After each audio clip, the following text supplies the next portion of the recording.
بسم الله الرحمن الرحيم بنيوي خوای گەورە میهرەبان بەخێراتن دەڵم بە ئێوەی بەڕێز و خۆشەویست زۆر بەخێرن. ئێمە خەڵکی پیرانشارین، مەرزنشینمان پێشەیە کاتی کرێکۆڵیمان هەبوو لەو کاناڵی ئەوبەری کارمان دەکرد. ئێستاش دەستخۆشی دەڵێن بە جەمهوری ئیسلامی و بە حکوومەتی هەرێمی کوردستان کە ئەو کاران بۆ ئێمە ڕەخساندووە و ئێمە دین لێرەکانە بژیوی ژیانی خۆمان بەڕێوە دەبین و نەفەری 10 کیلۆ 5 کیلۆ 7 کیلۆ هەتا 15 کیلۆی جار دەڕۆین.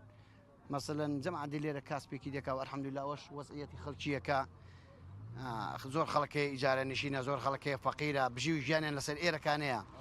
لە خوای گەورە بەزیاد بێ ئەمە زۆر پێشوکرین، لە خوای گەورە بەزیاد بن. ئەگەر ئەومان لێمان نەبڕن ئێمە زۆر پێشوکرین.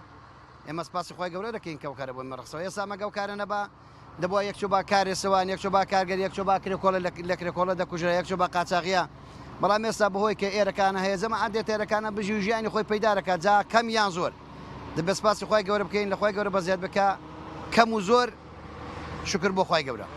بەڵام لێرەکانە ڕا ئەمە پوشاکی دەبین، مەسەلە چای دەبین، نیسکافە دەبین، زۆر شتی وایە لێ ڕادەبین. وەڵڵا بریزمان دەبەریش بریز لێرەکان ڕا قاچاغە ئاسایش ناڵێ برنجی ببین.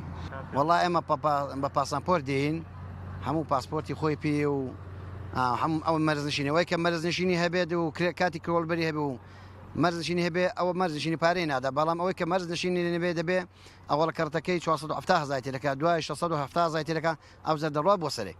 لە پیرانشاری هاتوومە بەڵا ڕۆژ دێم کۆڵە دەبینەوە تەنها لەوێ جێوری مزگەوتێمە. وەڵای ئێمە زۆرم پێ خۆشە، مەمنونیانی نەو مەرزان کردوێتەوە دیاڵم نانێکی بەرینەوە. جاران ناندێش 5 کیلو وەلحەن فەرماندار ئیجازەی داون ماڵی ئەوەدان بێ پێشێن لێ ناگرن. ئارە وەڵڵا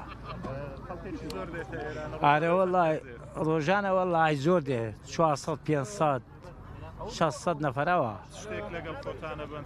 وەڵڵایە هەر ئەو پارچێ دەبین و دێنین و وەسایلی برقی و هەرچی هەچی بێ، هەچی ئیجازات چیا بێ.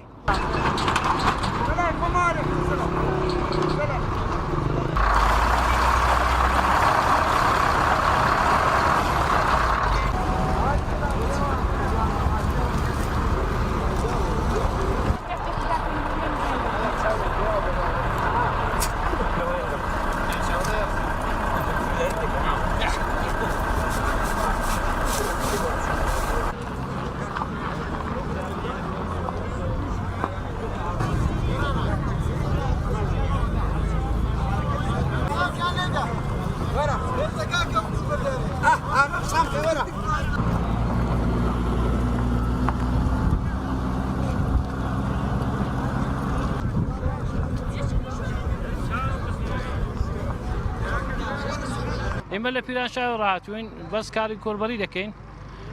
خەڵکێکی زۆر لێرە مەشغوڵە بۆ کارەی، ڕۆژی وا 10 کیلۆ ڕۆژی وا 15 کیلۆی دەبن. بەرحاڵ بەشی بژێوی زندگی خۆیان پەیدا دەکرد. وەڵی زۆرتری چای دەبین، بەرحاڵ وەسایلیش جار ئیجازەمان پێ دەدەن و دەیبین. ئەو شتێکە ئێران بڵە جایزە بهێنن ئەوی دێنین، ئەو شتێکە بڵە جایزنێ نەهێنین.